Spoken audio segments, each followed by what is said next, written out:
بسم اللہ الرحمن الرحیم. ناظرین السلام علیکم. میں ہوں آپ کا میزبان صابر شاکر. آج ہے 25 فروری اور دن ہے بدھ کا. تازہ ترین خبریں، اطلاعات اور تبصرے پاکستان کے حالات و واقعات اور سیاسی صورتحال کا لیتے ہیں جائزہ. عمران خان صاحب کا معاملہ مزید پیچیدہ ہو گیا ہے اور عمران خان صاحب کا کل سے جب سے میسج آیا ہے اڈیالہ جیل سے بشرا بی بی کے ذریعے، اس کے بعد صورتحال مزید سنگین ہو گئی ہے اور مزید گھمبیر ہو گئی ہے. اس کے بارے میں آپ کو ڈیٹیلز آپ کے ساتھ کچھ شیئر کروں گا، کیونکہ ہم نے کچھ مزید معلومات اکٹھی کی ہیں پمز ہاسپٹل سے، اور عمران خان صاحب کا جو وزٹ ہوا اس میں، اور خاص طور پہ ایک اور اہم سٹوری ہے کہ عمران خان صاحب کی کچھ ویڈیوز بن چکی ہیں، اور ہسپتال کے دورے کے دوران اور ہو سکتا ہے ٹریٹمنٹ کے دوران بھی کچھ ویڈیوز بن گئی ہیں، اور ان ویڈیوز کو تلاش کیا جا رہا ہے کہ وہ کن کن موبائل فونز پہ ہیں. کچھ موبائل فونز جو ہیں وہ قبضے میں بھی لیے ہوئے ہیں اور ابھی تک واپس نہیں کیے. کچھ میڈیا پرسنز کو، کچھ میڈیا ہاؤسز کے سٹاف کو، لوگوں کو تشدد کا نشانہ بھی بنایا گیا ہے، مارا پیٹا بھی گیا ہے، اور کچھ کی گاڑیوں کی چابیاں بھی چھینی گئی ہیں. یہ ساری صورتحال سے آپ کو آگاہ کریں گے، اور عمران خان صاحب کا ڈاکٹرز کے ساتھ ایکچول کیا مکالمہ ہوا اور ڈاکٹرز کیا کہتے ہیں، اور عمران خان صاحب کس حد تک مطمئن ہیں، یہ ساری صورتحال سے آپ کو آگاہ کریں گے. لیکن اس سے بھی مزید جو معاملات ہیں، ہمارے حکمران کہاں پھر رہے ہیں، کیونکہ ان کے لیے صرف ایک ہی مسئلہ ہے، اور وہ ہے عمران خان اور صرف عمران خان، اور پاکستان میں آئین شکنی اور آئین کی بالادستی کو ختم کرنا، اداروں کو مسمار کرنا، یہ ترجیحات ہیں. لیکن دوسری طرف جو ہے بالکل چوپٹ راج ہے. جی معاملہ یہ ہے کہ اسرائیل کا مسئلہ بڑا سیریس ہے، اور ہمارے حکمران جو ہیں سول اور عسکری حکمران دونوں ہی، بادشاہ سلامت جنرل صاحب اور ان کے اردلی سرکار، دونوں بڑے بے چین ہیں کہ کسی بھی صورت میں ہم نے ناراض نہیں کرنا اب اسرائیل کو، نیتن یاہو کو، ان کو ناراض نہیں کرنا. اور اس کے اب یہ چیزیں نظر آ رہی ہیں، اور ان کی خارجہ پالیسی کس حد تک ناکام ہو چکی ہے. ایک خبر میں آپ کے سامنے رکھتا ہوں، یہ پریس ریلیز ہے، سعودی وزارت خارجہ نے جاری کیا ہے، اور مشترکہ طور پر یہ جاری ہوا ہے. اس میں جو غزہ اور ویسٹ بینک پہ کچھ صہیونی بستیاں جو ہیں وہ آباد کی جا رہی ہیں، اسرائیل نے یک طرفہ طور پر اعلان کر دیا ہے کہ یہ علاقے ہمارے ہیں اور یہاں پہ ہم اپنے گھروں کی تعمیر کریں گے. اور اس کے خلاف ایک باقاعدہ طور پہ ایک تفصیلی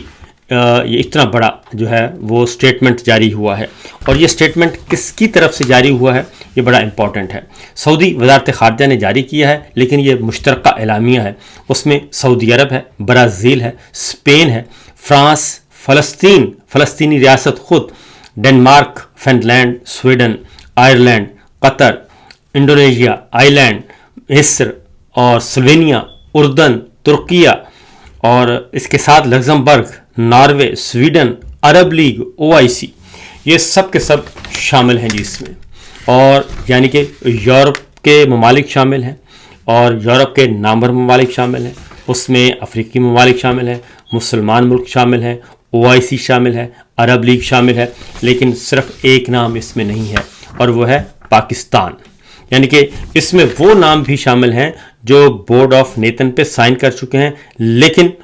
وہ یہ نہیں مان رہے کہ یہ جو انکروچمنٹ ہے اس کو ہم تسلیم کریں گے. لیکن اس میں پاکستان جو ہے وہ شامل نہیں ہے. اب اس کے بارے میں بہت سارے امپورٹنٹ سوالات اٹھ چکے ہیں، اور ملیحہ لودھی ہیں وہ انہوں نے تو یہاں تک کہہ دیا ہے، جو کہ درست کہا ہے. انہوں نے کہا کہ ہم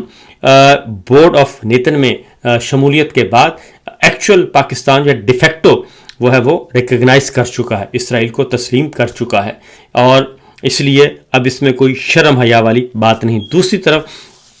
اس بارے میں جو سب سے مزید جو سوال اٹھایا ہے وہ ہمارے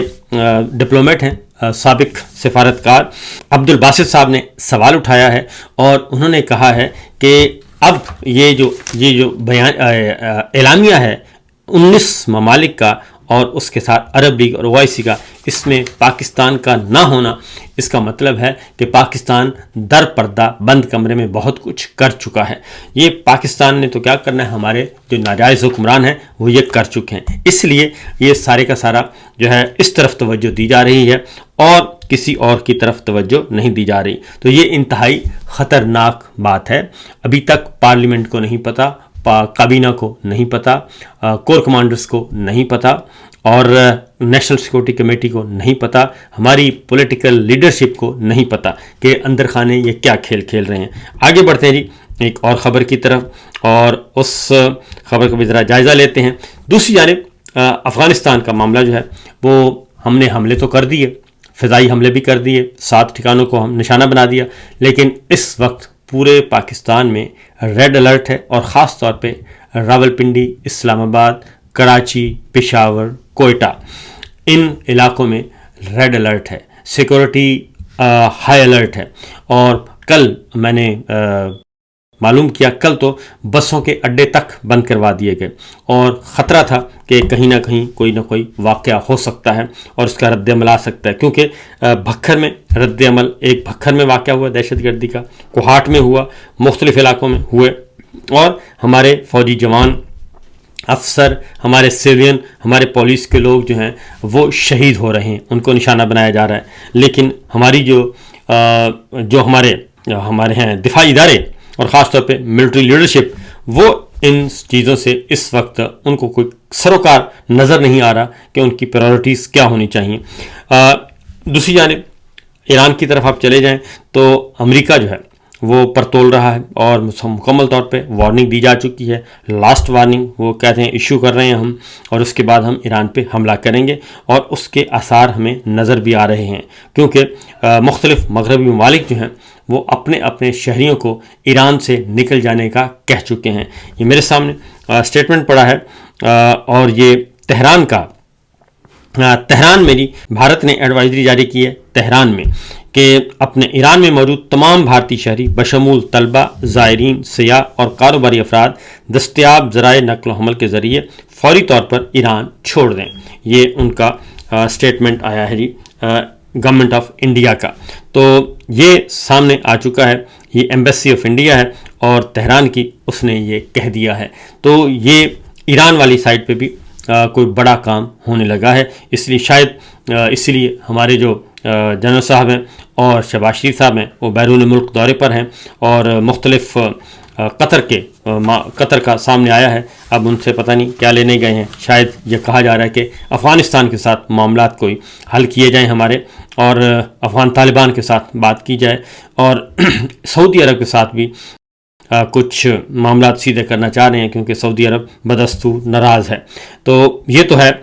خبر جی ہماری خارجہ پالیسی اور خطے کی۔ اب آتے ہیں ذرا بڑی خبر کی طرف۔ بڑی خبر ہے عمران خان صاحب کی جی۔ کل بھی عمران خان صاحب کی بہنوں کو ملاقات کی اجازت نہیں دی گئی، اور ان کی فیملی ممبرز بیٹھے رہے، وکلا بیٹھے رہے، اور پھر افطاری بھی انہوں نے وہیں کی سڑک پہ۔ نورین نیازی صاحبہ گری بھی، اللہ تعالیٰ نے ان کو محفوظ رکھا، ہلکی پھلکی چوٹیں آئیں، سارا دن احتجاج کرتے رہے، اور پھر رات کے پچھلے پہر جو ہے دھرنا ختم ہوا، اور وہ اپنے اپنے گھروں کو گئے، کیونکہ آگے سحری آ رہی تھی، روزہ رکھنا ہے، اور سب نے روزے رکھنے ہوتے ہیں، تو اس لیے وہ پھر وہاں سے چلے گئے، لیکن ملاقات نہیں ہونے دی گئی۔ اور علیمہ خان صاحبہ نے البتہ واضح طور پر بتا دیا کہ سرکاری رپورٹ مسترد کرتے ہیں، اور عمران خان صاحب کا جو پیغام آیا ہے اس کے بعد تو مزید صورتحال بڑی واضح ہے۔ اب میں نے چیک کیا کہ پمز میں کیا ہوا، تو نمبر 1 یہ جی کہ پمز میں اختر بندیشہ صاحب ہیں، ہارٹ اسپیشلسٹ ہیں، انہوں نے عمران خان صاحب کو چیک کیا ہے، اور ان کے ساتھ عمران خان صاحب کی نشست ہوئی ہے۔ SARF تھے، اور جو آئس کو دیکھ رہے تھے SARF، اور 1-2 ڈاکٹر اور تھے جی، تو ان کے ساتھ ہوا ہے، تفصیلی نشست ہوئی ہے ان کی۔ عمران خان صاحب تقریباً 90 منٹ تک رہے ہیں جی پمز ہاسپٹل میں، 90 منٹ تک رہے ہیں، اور اس دفعہ ہوا یہ کہ میڈیا کو پتہ چل گیا، کیونکہ کچھ گیٹ انہوں نے بند کروا دیے، اور اس کے بعد ایک گیٹ کھلا تھا جو کہ غیر معروف گیٹ تھا، اور وہیں سے میڈیا کو اندازہ ہو گیا کہ ادھر سے ہی لایا جا رہا ہے، کیونکہ اڈیالہ جیل سے جب نکلے تو وہاں سے پتہ چل گیا کہ اڈیالہ جیل سے نکل چکے ہیں، اور اس کے بعد پھر اگلی منزل پیمز تھی، تو میڈیا ہاؤسز کو بھی اطلاع ہو گئی اور رپورٹرز نے اپنے اپنے میڈیا ہاؤسز کو بتایا. تو میڈیا پرسن جب پہنچے ہیں اسی راستے سے انٹر ہونے کی کوشش کی، تو اس کے بعد جو بات سامنے آئی، جیسے ہی کچھ DSNGs جو ہیں انٹر ہونے کی کوشش کی اور اس گیٹ پہ پہنچ گئی جہاں سے عمران خان نے انٹر ہونا تھا، تو اس کے بعد ان کو روک لیا گیا اور ان کو ان کے فون قبضے میں لے لیے، ان کی گاڑی کی چابیاں لے لیں اور ان کی ٹھکائی بہت زبردست طریقے سے مارا گیا. اور میری 3-4 لوگوں سے بات بھی ہوئی ہے، انہوں نے کہا کافی ہمارے ساتھ تشدد کیا گیا اور نہیں دیکھا گیا کہ چوٹ کہاں لگ رہی ہے. اس کے بعد موبائل فون لے لیے گئے، کیونکہ انہوں نے پوچھا کہ آپ کہاں آئے ہیں، تو انہوں نے کہا جی ہم عمران خان صاحب کی کوریج کے لیے آئے ہیں. تو بس اس کے بعد پھر کوئی اور بات کرنے کا موقع نہیں ملا انہیں، اور اس کے بعد ان کی پٹائی کی گئی. لیکن میڈیا جو پرسنز تھے وہ کافی، ہمارے صحافی بھائی وہ کافی ایکٹیو تھے، اور کچھ اندر بھی داخل ہو گئے، ہاسپٹل کے اندر بھی جانے میں داخل ہو گئے. وہ شاید پہلے جا چکے تھے، ان کے پاس بھی موبائل فونز تھے اور انہوں نے بھی فوٹیجز بنا لیں. اور جب ویڈیوز بن گئیں تو اب معاملہ یہ ہے کہ حیدر سعید کو اٹھا لیا گیا ہے، وہ ابھی تک لاپتہ ہے. جبکہ دوسری جانب میں آپ کو بتا دوں کہ جو امپورٹنٹ خبر ہے وہ ہے کہ ابھی بھی کچھ میڈیا ہاؤسز کے اور کچھ صحافیوں کے موبائل فون جو ہیں وہ بدستور ان کے پاس ہیں اور ابھی تک وہ واپس نہیں کیے گئے. اور جب رابطہ کیا گیا تو پتہ چلا کہ ان کو جی چیک کیا جا رہا ہے، موبائل فونز کی چھان بین کی جا رہی ہے، اور جب تک پوری تلاشی نہ لے لی جائے موبائل فون کی کہ اس میں کچھ ہے یا نہیں ہے، تو اس وقت تک یہ موبائل فون واپس نہیں کیے جائیں گے. اور خطرہ یہ ہے کہ عمران خان صاحب کی کچھ فوٹیجز جو ہیں ویڈیوز بن گئی ہیں. اب آتے ہیں، اسی لیے شاید مارا پیٹا جا رہا ہے، حالانکہ اگر کوئی تصویر لیک ہو بھی جائے تو کوئی اس میں کیا فرق پڑے گا، لیکن تصویر وہ کہتے ہیں لیک نہیں ہونی چاہیے. اور اگر لیک ہو گئی تو پھر جو ڈیوٹی پر لوگ موجود تھے ان کی نوکریاں خطرے میں ہیں، کیونکہ صرف ایک گیٹ پر، پیمز کے صرف ایک گیٹ پر تقریباً 200 کمانڈوز موجود تھے، 200 کے قریب کمانڈوز موجود تھے. اور ہسپتال کے اندر کتنے ہوں گے اس کے بارے میں شاید ہی کوئی اندازہ لگا سکے. اب آتے ہیں جی ان کا جی اب جو خبر ہے امپورٹنٹ خبر وہ ہے کہ 90 منٹ تک ان کا کیا گیا جی وزٹ، 90 منٹ تک ان کا ٹریٹمنٹ کیا گیا، چیک اپ کیا گیا اوورال سارا ملا کے. تو اب جو فرسٹ ڈوز دی گئی تھی، اب میں آپ کو یہ خبر دے رہا ہوں، فرسٹ ڈوز جو دی گئی تھی اس سے لے کے اب تک آنکھ میں کوئی فرق نہیں پڑا، کوئی پازیٹیو تبدیلی نہیں آئی آنکھ کی بینائی میں. اب یہ دوسری ڈوز بھی دے دی گئی ہے کل، اور دوسری ڈوز دینے کے بعد اب انہوں نے کہا کہ ہم ایک دفعہ فالو اپ کریں گے، چیک کریں گے آئندہ ایک ہفتے کے اندر، ہفتہ 10 دن کے اندر ہم چیک کریں گے، اڈیالہ جیل جائیں گے، اور اگر اس ڈوز سے بھی کوئی بہتری نہ آئی عمران خان کی بینائی میں تو پھر ہم جائیں گے لیزر ٹریٹمنٹ کی طرف. یہ آپ کو میں وثوق سے کہہ رہا ہوں کہ پہلی ڈوز اس سے کوئی فرق نہیں پڑا، دوسری ڈوز دے دی گئی ہے، اس کو بھی چیک کیا جائے گا، اور چیک کرنے کے بعد ہفتہ 10 دن کے بعد فیصلہ کیا جائے گا کہ اگر کوئی بہتری ہو گئی تو دوائی نے اثر کیا، انجیکشن نے، تو تیسری ڈوز کی طرف جایا جائے گا، ورنہ لیزر ٹریٹمنٹ کی طرف جایا جائے گا. یہ ڈاکٹرز نے سجیسٹ کیا ہے. اس کے بعد عمران خان صاحب کو شوگر بالکل نہیں تھی جی، اور اس کے ساتھ ساتھ دل کے معاملات دیکھے گئے ہیں. اختر بندیشا صاحب نے دل کے معاملات بالکل درست پائے گئے، اور البتہ جو ہے اس کے علاوہ کولیسٹرول جو ہے وہ بڑھا ہوا تھا، کولیسٹرول زیادہ تھا، جس کی وجہ سے معاملات خراب ہیں اور کوئی اچھی علامت نہیں ہے. اور اس کے ساتھ ساتھ جی بلڈ پریشر جو ہے وہ جب ہاسپٹل لایا گیا تو ٹھیک تھا، لیکن ابھی تک معاملات جو ہیں وہ کوئی اتنے اچھے نہیں ہیں. اس دفعہ کی رپورٹس جو ہیں وہ 100% نہیں ہیں جی تسلی والی. نیکسٹ جو ہے اگلا جو سوال ہے جو میں نے پوچھا اس میں جی تقریباً 2 درجن گاڑیاں تھیں جو قافلے تھے، اور 2 درجن گاڑیاں کا مطلب ہے 24 گاڑیاں